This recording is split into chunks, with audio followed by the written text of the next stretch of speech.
Hi everyone. So I wanted to give you a little bit of an update as well as a haul for some things I've picked up lately. As you may or may not know, we moved from Minnesota to Connecticut and we did hire movers, long distance movers, and they had given a timeline of delivery of the 9th to the 16th of June, and now they are telling us we are scheduled for July 3rd.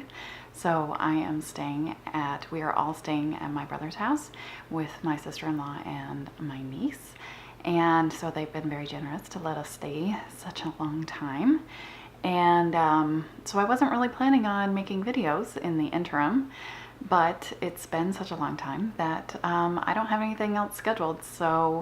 And it's been like 2 weeks now, so I really need to get something out there. So I borrowed a very small tripod, and it's on top of a mini wheats box on the couch, and we're just hoping that it can hold on for long enough for me to do this video.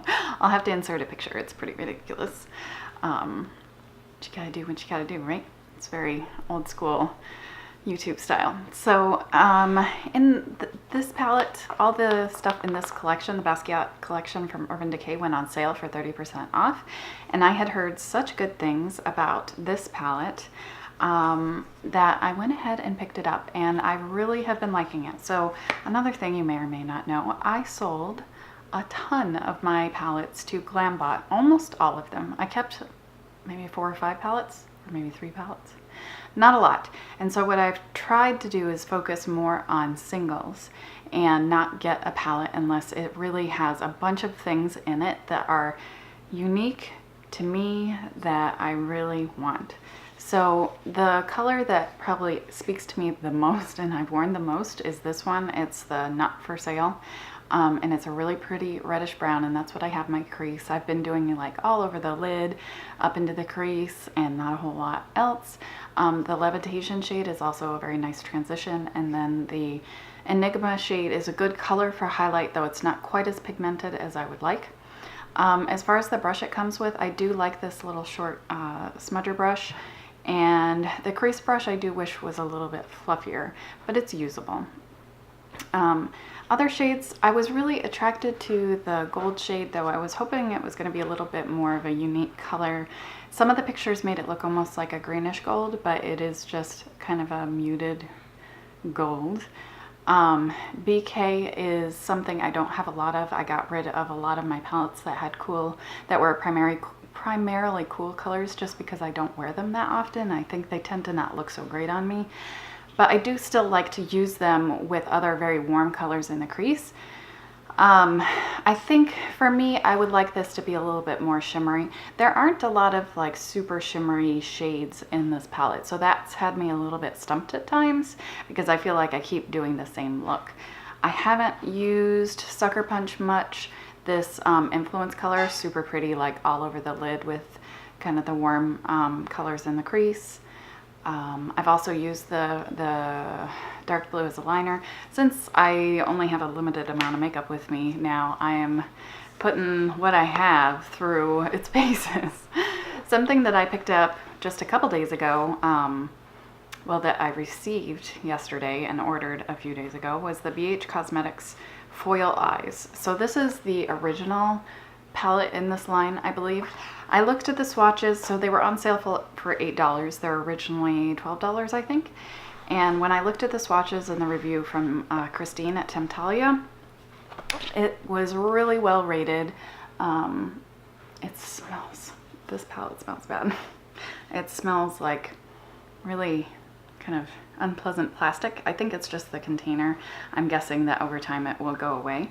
But since I did a kind of wholesale clearing out of palettes, I realized that I had a lot of crease colors and transition colors and things like that I liked a lot, but I didn't have a ton of shimmery lid shades.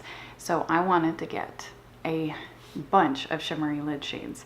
And it has a lot of these really warm colors, which I'm obviously enjoying a lot. I use this bright yellow in the inner corner, and I think it looks really pretty. And I mixed that one and I think I mixed these two, the slightly darker yellow and orangey colors, for kind of the subdued spotlight situation, and then this kind of coppery color on the outsides of the spotlight. It's really similar in tone to that Not For Sale color in the Basquiat collection. I have swatched quite a few of these and I've been really impressed. Very, very nice quality. I'm curious to see if they have the same creasing issues that I have with the foiled shadows from Makeup Geek. I don't think they have that super silicone-y, creamy feel to them, so I don't think they're gonna crease as much. So I feel like that's kind of a good compromise. Like very shiny, but not, I mean, I love the foiled shadow that I have in Magic Act, but I have a really hard time getting it to stay and not traveling way up into my crease and then later in the day really creasing up on me. I got a couple 100-point rewards that I thought were quite generous and nice because, I mean, Sephora's just kind of changed how those rewards are. Their whole reward system has really had an overhaul in the past year or two. And I feel like not only do you have better options, the 100-point rewards, it's more common for me to find something that isn't skincare, like a makeup 100-point reward that's actually quite generous. So this Urban Decay Optical Illusion Complexion Primer is one that I picked up, and it says Smoothing Rosehip and Argan Oil Pore Perfecting. So this is really nice for smoothing out the pores. It's kind of like a more moisturizing version of something like Benefit Professional. It's not quite as thick, but it is still quite thick and quite smoothing. But I think it's more, you know, it has the oils in it and it does seem to moisturize so that my nose seems to get oilier if I do use this on my nose. So I find it to be very nice on my cheeks and might be a good option if you find most of those kind of pore filling primers too dry for your dry areas. So it's nice. I don't know if I would purchase it though. I also got the Hourglass Girl Stylo perhaps in Peacemaker, and that's what I have on my lips today. This also was quite a nice sample.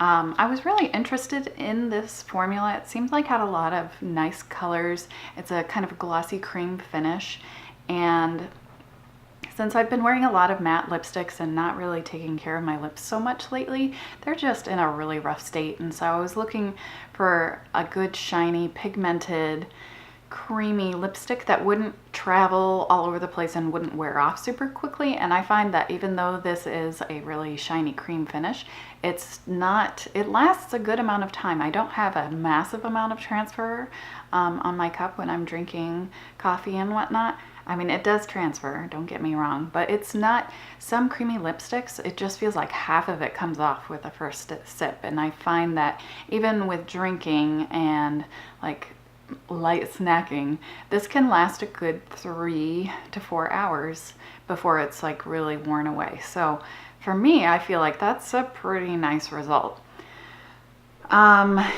Let's see what else. So a sample that I had purchased, Lucy Minerals. I picked up 3 actually, little try it sizes, and these are pretty generous samples. I have used this one on my face probably maybe 6 or 7 times now, and I picked up the white, the light shade, and pale olive, which is what I packed with me. And this is in the original formula, which is a little bit more shiny. They have like a sensitive skin formula, which only has a few ingredients. They have a matte formula. I don't know if they have anything else. So I went with the original formula, so it's a little bit more of a kind of a natural sheen. I do have it on today though. I feel like, I don't know, in the viewfinder I feel like I'm looking super washed out, so I'm not sure what that's about. If that's just like the settings that the camera is on, or the rest of my makeup is making me look washed out. I don't know. But I do feel like this is maybe a tiny bit too dark. I haven't had the best luck with wear on this, and also my Paula's Choice Super Light Daily Wrinkle Defense SPF, which is my favorite all-time SPF for keeping foundation on my face, which it has a very kind of grippy, rubbery texture to it after it dries. And this if I try to use a dense brush, it just like grabs onto it in a really unpleasant way. So I find that if it's been a couple hours since I put that SPF on and then I try to go in, like there's enough of my natural oils, I think, coming through at that point that it will kind of glide on like normal. But I have to either use a primer or just use it with a more fluffy brush. So I find that it goes on nicely with something like the Real Techniques blush brush, which is quite fluffy for applying a foundation powder. But yeah, so I'm not really sure what I think of this. I do think it's a tiny bit dark. I think I might try like taking half of it out and then mixing in the white that I picked up and see how that looks. Mixing in some of the white, not all of the white. I don't think it's super dark, but what it really attracted me was the idea of having a pale olive shade, because I think that my undertone is slightly olive. It's kind of a cool yellow, and this is definitely that lighter, cooler yellow as opposed to a warm peachy color, which is what most very fair warm foundations are. So I'm intrigued and I'm going to continue using it. Something that I have used almost every day since we have started traveling is, and I don't think I've really talked about it. I know I've mentioned that I'm wearing it on Instagram before, but I don't know if I've talked about it in a video, and it's the Maybelline Single Shadow in Soft Pearl. So Melissa Alatorre had done a video exclusively on the Glow Down shadow shade, using it as a highlight.